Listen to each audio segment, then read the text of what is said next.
What is science? It used to be very easy to find out what science is.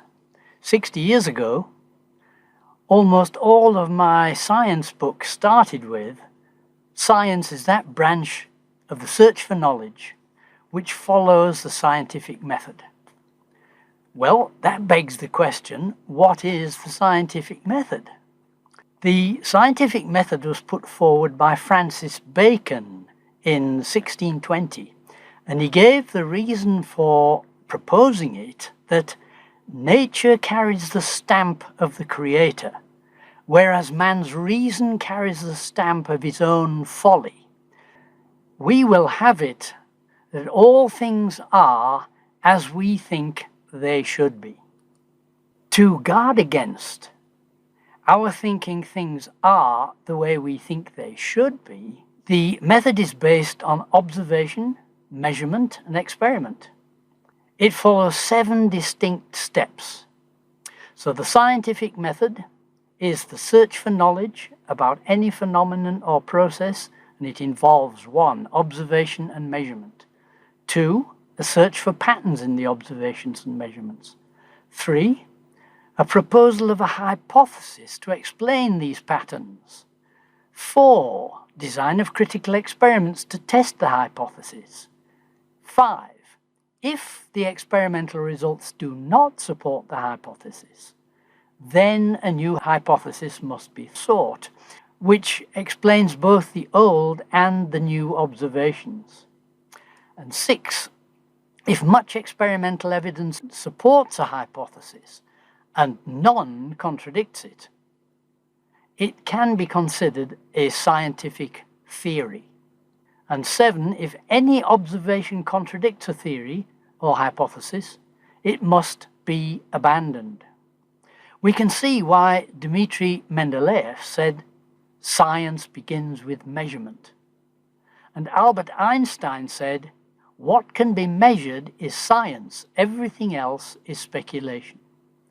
Now, the scientific method was introduced in 1620. Does that mean there was no science before that time? Well, there was a deficient kind of proto-science, and perhaps the most famous example was in ancient Greece. But there was a reason that they could not do real science. They had a pantheon of gods and goddesses with various interests and responsibilities. They sometimes quarreled among themselves. They sometimes had affairs with handsome heroes and fair damsels, and they got involved with the creation in capricious ways. To do experiments might risk getting involved with deities and getting into big trouble. So, although the Greeks made observations and measurements, and although they made hypotheses to explain the observations, they did not do experiments to test them. Pythagoras, for example, put forward a hypothesis about notes ringing from hammers of various weights. The hypothesis was not true, but he never found out it was not true because he never did an experiment to test it. Aristotle, perhaps the greatest philosopher of all time, proposed a system of physics which was believed for almost 2,000 years. His physics was taught in all the universities of Europe until the time of the Reformation. When the scientific method was introduced, people did experiments to test his hypotheses and found they were not true. It was even more impossible for science to develop in India and the Far East, where millions of deities rule over every aspect of nature. Mathematics developed there, but to expect unchanging natural laws would be utterly illogical. So there was no chance of science developing in the Far East, and science couldn't develop in Africa. To the people of Africa, nature is ruled by spirits, and the spirits are conjured by witches and witch doctors. To expect that things would behave the same in one village as in another village would be unthinkable. There were different spirits in each village, and those spirits were conjured by different witch doctors. one might have thought that science could develop among the Muslims, since they only have one God. But Allah is unpredictable and capricious. He can suddenly decide to do something new or different any time he chooses. Again, universal, unchanging laws of nature would not be expected. The Muslims made some progress in mathematics, as did the Greeks and the Indians.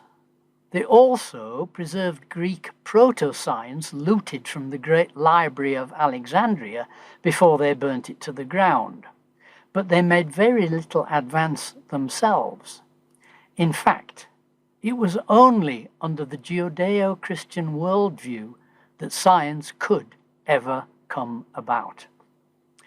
At the time of the Reformation, the printing press was invented, and the prime use of Gutenberg's press was to print the Bible. Christians read the Bible and wanted to know more about the God they found there. They read of a reasonable, law-giving God who remains the same yesterday, today, and forever. The eternal I Am who created all things and who maintains all things by his power. They read that his power and Godhead can be seen in his creation, and they were convinced that they could learn more about him by studying his creation carefully. Under this worldview, it made sense to expect that nature could be ruled by unchanging laws, and that careful examination would allow those laws to be discovered. An amazing group of very talented scholars started examining the creation using the scientific method. Johannes Kepler, Isaac Newton, and many others, as we will see in the next episode. Thank you for joining me for this episode.